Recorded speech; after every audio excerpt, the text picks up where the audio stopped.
When I first moved into this neighborhood, I thought I had finally found the kind of community I had always dreamed of. The houses were neatly kept, the streets lined with trees, and the atmosphere gave off the feeling of a small-town escape within the city. Everyone waved politely when you walked by.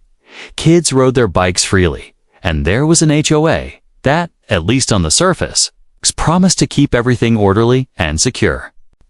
At the time, I believed that meant fewer headaches, more structure, and maybe even higher property values.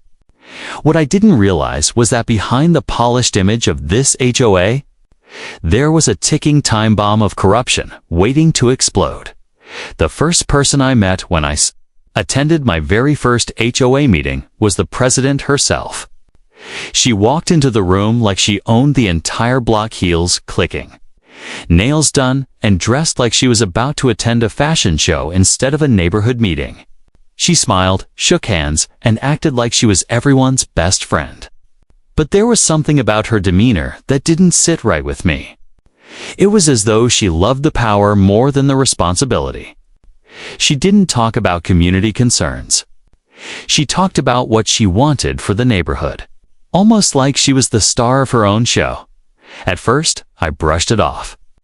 People in leadership positions often come across as a little full of themselves. But then the changes started coming small at first, then bigger. HOA dues crept up.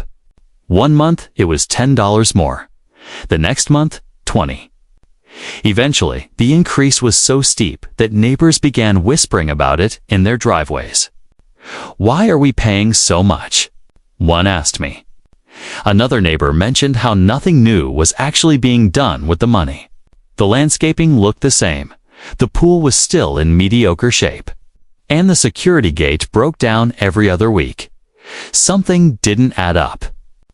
I decided to pay closer attention at one meeting.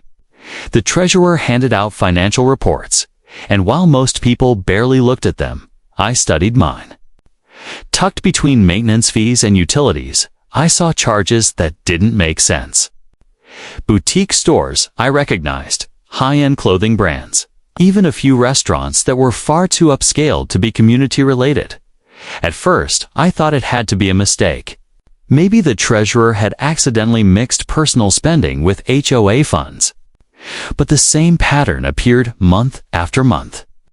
Luxury expenses hidden under vague labels like community improvements or resident amenities. I asked about it casually. The room grew quiet.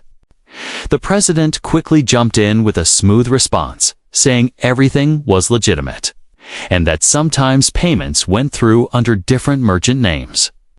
She brushed me off and moved on to the next agenda item before I could press further. I remember glancing around the room, expecting others to question it, but nobody said a word. It was as if the entire neighborhood had decided it was better to avoid rocking the boat. That was the moment I realized I was on my own. If I wanted to find the truth, I'd have to dig deeper myself. Over the next few weeks, I started paying closer attention to her. I couldn't help but notice how her wardrobe seemed to change constantly. Expensive handbags, new designer shoes, jewelry that didn't come cheap. This wasn't the kind of lifestyle one typically lived on a modest HOA president stipend, especially not when paired with a simple suburban home. Neighbors whispered about how she seemed to be living above her means, but no one dared say it out loud. It was like everyone suspected something, but no one wanted to be the first to call it out. I, however, couldn't shake the feeling. So I started making copies of every financial report I could get my hands on. At night, I'd sit at my kitchen table with a stack of papers, highlighting suspicious charges and making notes. The evidence was building, but it wasn't enough yet. If I went public with half-baked accusations, she would bury me under threats and technicalities. I needed undeniable proof. That's when I decided to get my hands on the HOA's credit card statements. And what I found there left me stunned. I'll never forget the night I finally got my hands on those credit card statements. A neighbor of mine, who worked part-time as the HOA's bookkeeper, quietly slipped me a thick envelope one evening while pretending to stop by for coffee. She whispered, be careful. If she finds out I gave you this, I'll be in trouble. That alone told me just how much fear the HOA president had instilled in people. When I spread the papers across my dining table, I felt like I was stepping into some kind of crime drama. Charges to luxury boutiques, jewelry stores, even online cosmetic subscriptions. There were weekend stays at hotels billed as community conferences, high-end. Restaurants where the receipts totaled more than what most of us spent on groceries for a month. This wasn't just sloppy bookkeeping, it was a full-blown spending spree funded by the very people who trusted her. I sat there in shock, but anger quickly followed. Every time I had written that HOA check, I assumed it was going to neighborhood repairs, landscaping, or maybe saving for future improvements. But instead, it had been paying for her shopping habits and personal luxuries. It felt like theft in plain sight. The more I read, the more determined I became. But I knew I couldn't just storm into the next HOA meeting and wave the papers around. She was too clever, too smooth with her words. If I wasn't careful, she would spin the story, accuse me of slander, and shut me down before anyone had the chance to listen. I needed a plan. I decided to test the waters with a few neighbors. I went door to door, casually starting conversations about the rising HOA fees. Some shrugged it off, saying, "That's just how it is." But others were frustrated. One man told me his family had to cut back on weekend outings just to cover the latest increase. Another woman admitted she was worried she might fall behind on payments. When I hinted that maybe the money wasn't being used properly, their eyes widened. It was clear they suspected it too, but had been afraid to say anything out loud. That was the spark I needed. If I could rally enough support, we could challenge her authority together. At the next meeting, I brought up the issue of finances again, this time a little bolder.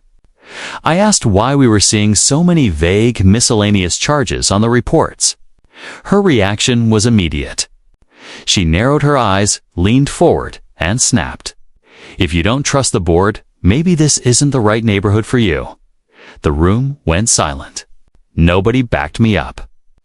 I sat there, my fists clenched under the table, realizing that people were still too scared to stand against her. For now, I had to retreat. But I wasn't giving up. That night, I came up with a new strategy. I'd gather undeniable evidence, receipts, statements, anything I could get my hands on, then I'd hit her where she least expected it, at a public meeting, with as many neighbors present as possible. She couldn't silence me if everyone heard the truth at once. The opportunity came sooner than I thought. A few weeks later, the HOA announced a special budget review meeting. Perfect. It was the one time of year where attendance was mandatory for most board members and strongly encouraged for residents. I knew she'd be there in her finest outfit, ready to show off and charm the crowd. What she didn't know was that I'd be walking in with a folder full of evidence that could unravel everything she'd built. The night of the budget review meeting, I arrived early, folder in hand. The community center where we held these meetings was buzzing more than usual. People shuffled in with coffee cups and whispered complaints about rising dues. You could feel the tension in the air. I knew tonight was my moment, but I had to play it smart. The president walked in wearing a designer coat, dripping with jewelry that I now recognized from the credit card statements. She strutted in like she owned the place, flashing a smile that had fooled so many of us for so long. But I couldn't help thinking, that necklace, paid for with our money. Those shoes, paid for with HOA funds. When the meeting began, she launched into her usual polished speech about community investments and long-term growth. She rattled off numbers so quickly that most people couldn't keep up. Her confidence was staggering, like a magician distracting the crowd with one hand while stealing with the other. I waited patiently, my heart pounding, until it was time for questions. When the floor opened, I stood. My voice was steady, but inside I was buzzing with adrenaline. I have a question about the expenses listed under miscellaneous, I began. She smirked. As I've explained before, those are general community costs. Nothing unusual. I opened my folder and held up a statement. Really? Because this charge at Carcianerly $4,000 was filed as miscellaneous. Can you explain how that was a community expense? The room went dead silent. Heads turned. I could see the neighbor's eyes flick from me to her, waiting. She laughed nervously, waving her hand like it was nothing. That's taken out of context. It was for a community gift. I didn't sit down. Instead, I pulled out another paper. And what about this spa trip in Miami? Over $1,200. Was that also for the community? A murmur spread across the room. Neighbors were whispering, some even gasping. Her face turned red, and she snapped. You don't understand how board expenses work. These are all authorized. I stepped closer, laying the stack of receipts and statements on the table in front of everyone. Authorized by who? Because, according to the bylaws, major expenditures require board approval. And I've spoken to 3 board members who say they never saw these charges. The shift in the room was electric. Neighbors leaned forward. Board members exchanged nervous glances. And the president's perfect facade started to crack. She stood up, slamming her hands on the table. This is a witch hunt. You're trying to undermine me because you don't like paying dues. But the louder she got, the calmer I became. No, I said evenly. I'm trying to make sure our money is actually used for the community. And from what I can see, it's been used to fund your personal lifestyle. One of the board members, an older gentleman who had always seemed timid in meetings, finally spoke up. His voice shook, but his words cut deep. I never approved those expenses. If what he's saying is true, then we've all been misled. That was it.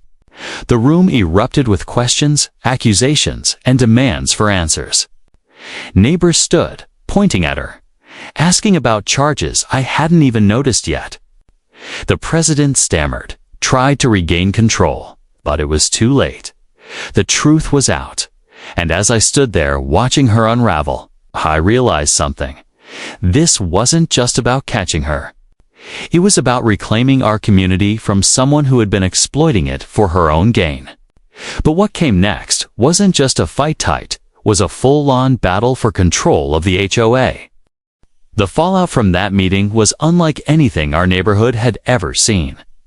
The very next morning, people were gathered outside, talking in small groups on driveways and sidewalks. The quiet suburban peace we were used to had been replaced by buzzing outrage. For once, everyone was on the same page. They felt betrayed.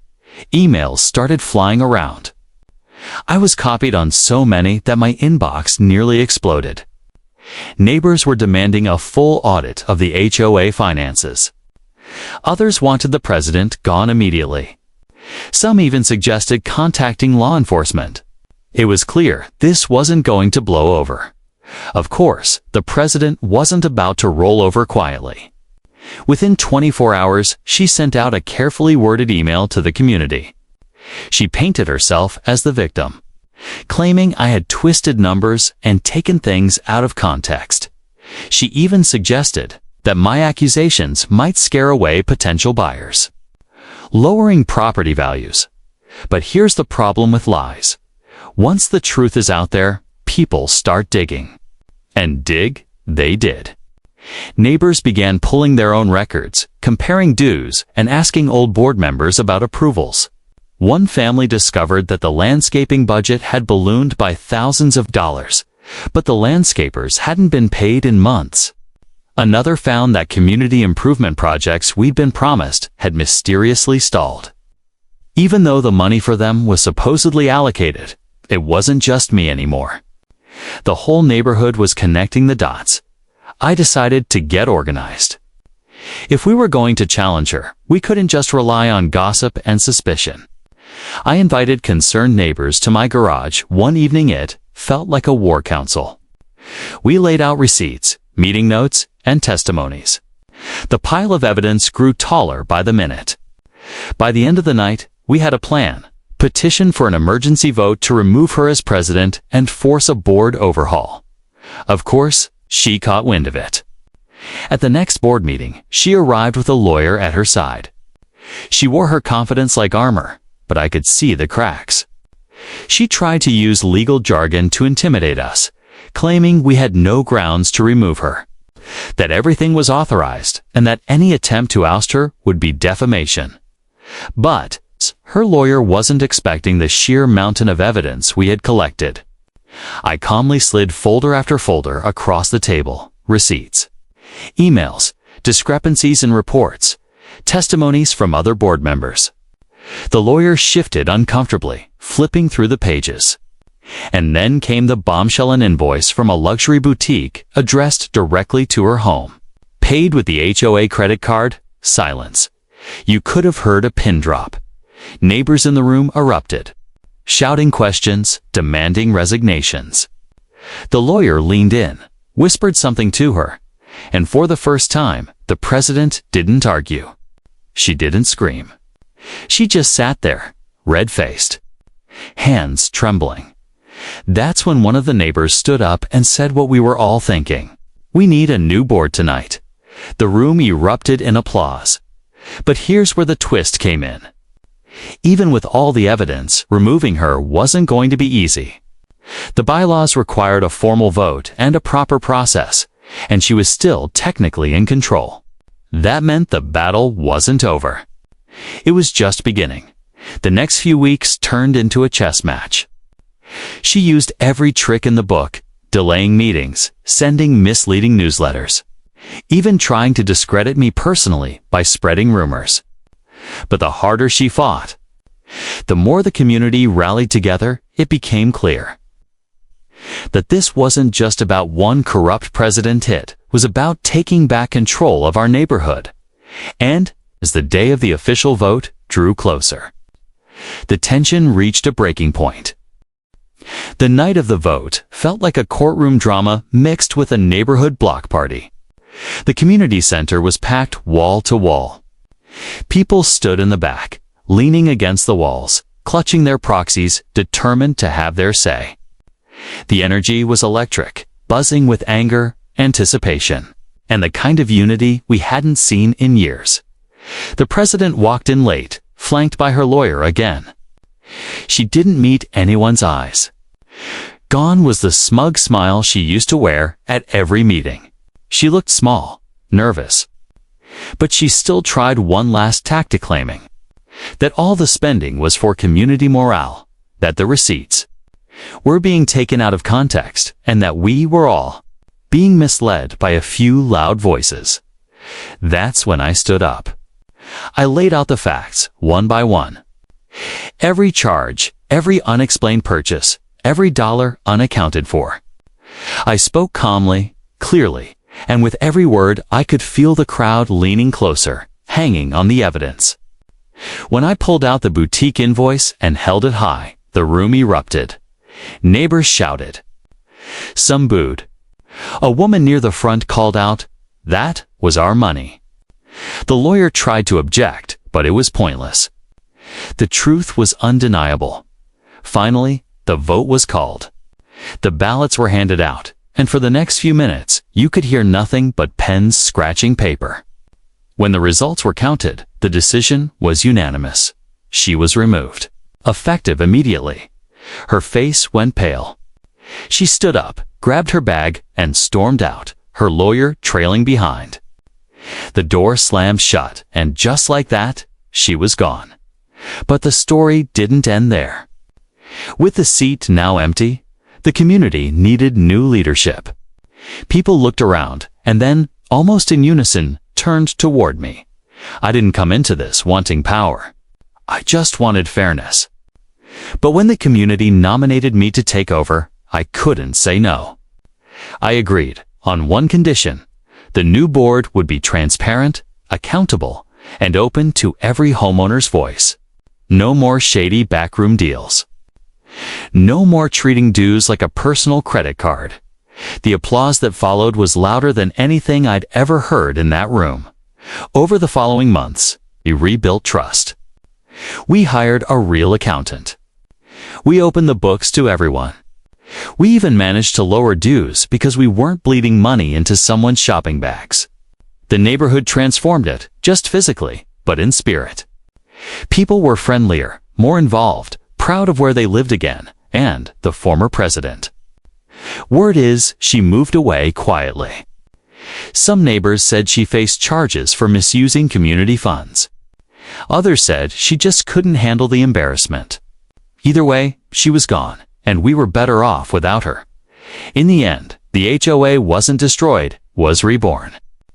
And it wasn't because of me alone. It was because we, as a community, stood up and said enough. We reminded ourselves that the HOA wasn't some distant entity, was us. The people who actually lived here. So if you're ever caught in the crosshairs of an HOA abusing their power, remember this story. Don't let fear or intimidation silence you. Gather evidence, find your allies, and stand firm. Because sometimes the only way to take back control is to shine a light on the truth. And when you do, you might just find yourself not only exposing corruption, but building something stronger in its place.